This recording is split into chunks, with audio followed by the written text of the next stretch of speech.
بسم اللہ الرحمن الرحیم۔ السلام علیکم۔ اللہ پر یقین کی کہانی۔ ایک بادشاہ کی 7 بیٹیاں تھیں۔ ایک دن بادشاہ بہت خوش تھا اور اپنی 7 بیٹیوں کو بلا کر پوچھتا ہے کہ میں تم سے ایک سوال پوچھوں گا اور اگر جواب اچھا لگا تو تمہارا من چاہا انعام بھی دوں گا۔ سب ایک قطار میں کھڑی ہو جاؤ اور ایک ایک کر کے بتاؤ کہ تم کس کا دیا کھاتی ہو اور کس کا دیا پہنتی ہو۔ 7 میں سے 6 بیٹیوں نے کہا کہ ابا حضور، آپ کا دیا کھاتے ہیں اور آپ کا دیا پہنتے ہیں، آپ ہی کی وجہ سے ہماری یہ شان و شوکت ہے۔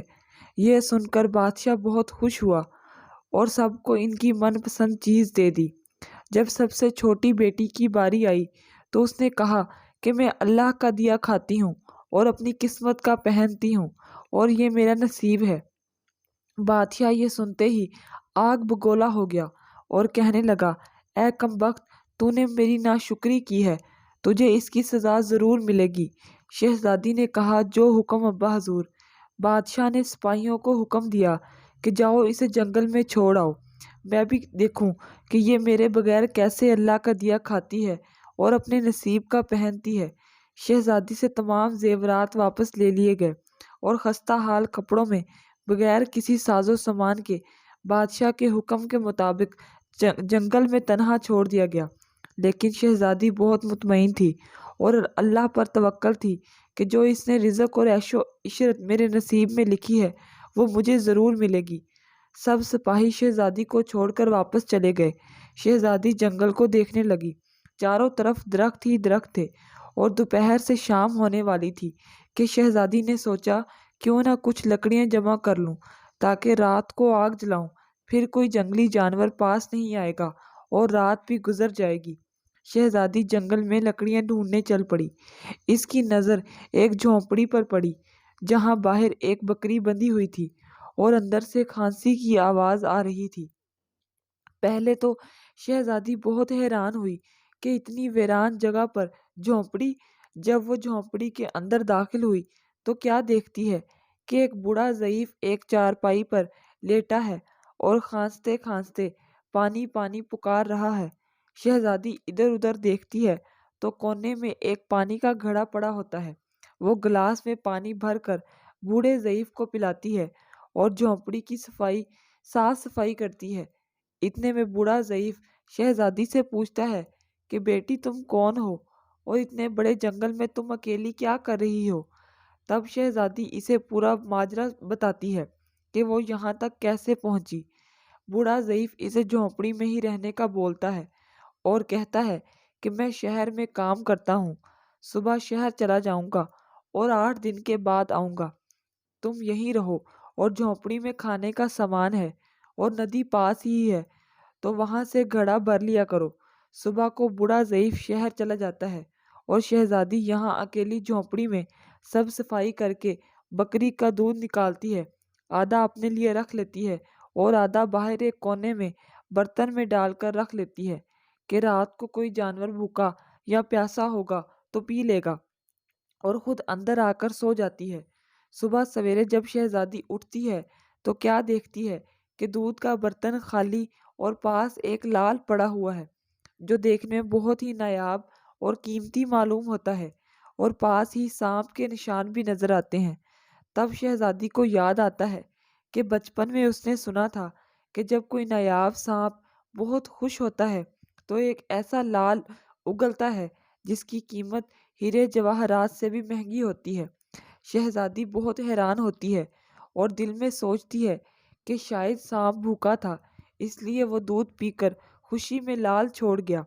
پھر وہ لال اٹھا کر اپنے پاس رکھ لیتی ہے اور پھر اگلی رات شہزادی برتن میں دودھ رکھ دیتی ہے اور اگلی صبح جب دیکھتی ہے تو پھر ایک لال ہوتا ہے۔ ایسے ہی کرتے کرتے 7 دن گزر جاتے ہیں اور شہزادی کے پاس 7 لال جمع ہو جاتے ہیں اور اس دن بوڑھا ضعیف بھی آ جاتا ہے۔ تب شہزادی اسے لال دکھاتی ہے اور سارا واقعہ بتاتی ہے اور بوڑھے ضعیف کو 3 لال دیتی ہے اور کہتی ہے شہر جا کر یہ بیچ دو اور آتے وقت اپنے ساتھ محل بنانے والے مزدور لے کر آنا۔ باقی 4 لال شہزادی اپنے گلے میں مالا کے طور پر پہن لیتی ہے، اور کچھ ہی مہینوں میں جنگل میں ایک عالی شان محل تیار ہو جاتا ہے جس میں بوڑھا ضعیف اور شہزادی رہنے لگتے ہیں۔ ایسا خوبصورت محل جس میں ہر آرائش، نوکر چاکر، دنیا کی تمام نعمتیں موجود تھیں۔ شہزادی جنگل میں لکڑی کی فیکٹری لگا لیتی ہے جس پہ غریب کام کرتے ہیں اور ان کی روزی روٹی بھی چلتی رہتی ہے۔ دیکھتے ہی دیکھتے جنگل شہر نما بن جاتا ہے اور دور دور تک دھوم مچ جاتی ہے کہ شہزادی بہت رحم دل ہے۔ یہ خبر ایسے ہی بادشاہ تک پہنچتی ہے تو بادشاہ کے دل میں اشتیاق ہوتا ہے کہ دیکھوں تو صحیح کون سے ملک کی شہزادی ہے جس کی اتنی تعریف ہے۔ بادشاہ سپاہیوں کے ساتھ پیغام بھیجتا ہے شہزادی کے سے ملنے کا۔ یہاں شہزادی کے سپاہی جب شہزادی کو بتاتے ہیں تو یہ شہزادی حکم دیتی ہے، بادشاہ سلامت ایک ہی شرط پر ہم سے مل سکتے ہیں، وہ اپنی تمام بیٹیوں کے ساتھ آئیں۔ سپاہی جا کر بادشاہ کو پیغام دے دیتے ہیں۔ ایک دن بادشاہ اپنی تمام بیٹیوں کے ساتھ شہزادی کے محل جاتا ہے۔ شہزادی ان سب سے چہرے پر نقاب پہن کر ملتی ہے اور ان کے لیے 7 رنگ کے کھانے پیش کرتی ہے، اور ہر کھانے کے ساتھ اسی رنگ کا جوڑا اور زیورات پہن کر آتی ہے۔ محل کی شان و شوکت، خوبصورتی اور شہزادی کا انداز بادشاہ اور باقی تمام شہزادیوں کو بہت حیران اور متاثر کرتا ہے۔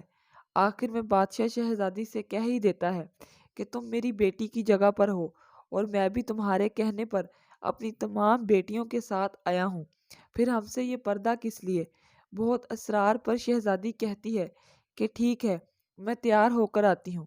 جب شہزادیاں آپس میں سرگوشی کرنے لگتی ہیں کہ اتنی تو تیار ہے، اتنے مہنگے زیورات پہنے ہوئے ہیں، اب اور کتنا تیار ہو کر آئے گی، اتنے میں کیا دیکھتے ہیں کہ دور سے ایک خستہ حال کپڑوں میں کوئی آ رہا ہے، اور غور کرنے پر بادشاہ کو یاد آتا ہے کہ یہ تو ابھی تک زندہ ہے۔ میں تو سوچتا تھا کہ اسے جنگل کے جانور کھا گئے، اور جب میں نے اپنے سپاہیوں کو اس کی خبر لینے بھیجا تھا تب انہوں نے ہی بتایا تھا کہ وہاں شہزادی کا کوئی نام و نشان نہیں ہے، تو یہ کیسے ممکن ہے؟ بادشاہ خوشی سے جھوم اٹھتا ہے اور کہتا ہے کہ شہزادی کو بلاؤ، میں تمہیں شہزادی سے آزاد کروا کے لے جاؤں گا، چاہے وہ تمہاری قیمت میں میری وہ ساری بادشاہت مانگ لے۔ یہ سنتے ہی شہزادی بولتی ہے، نہیں ابا حضور، میں ہی وہ شہزادی ہوں۔ میں نہ کہتی تھی کہ میں اللہ کا دیا کھاتی ہوں اور اپنے نصیب کا پہنتی ہوں، بس اسی اللہ نے مجھے کہاں سے کہاں پہنچا دیا ہے۔ آج میں آپ سے بھی زیادہ امیر ہوں۔ پھر شہزادی اپنا تمام حال بیان کرتی ہے کہ وہ اس مقام تک کیسے آئی، اور دکھاتی ہے اپنے گلے کی مالا جس میں ابھی بھی 4 لال موجود ہوتے ہیں۔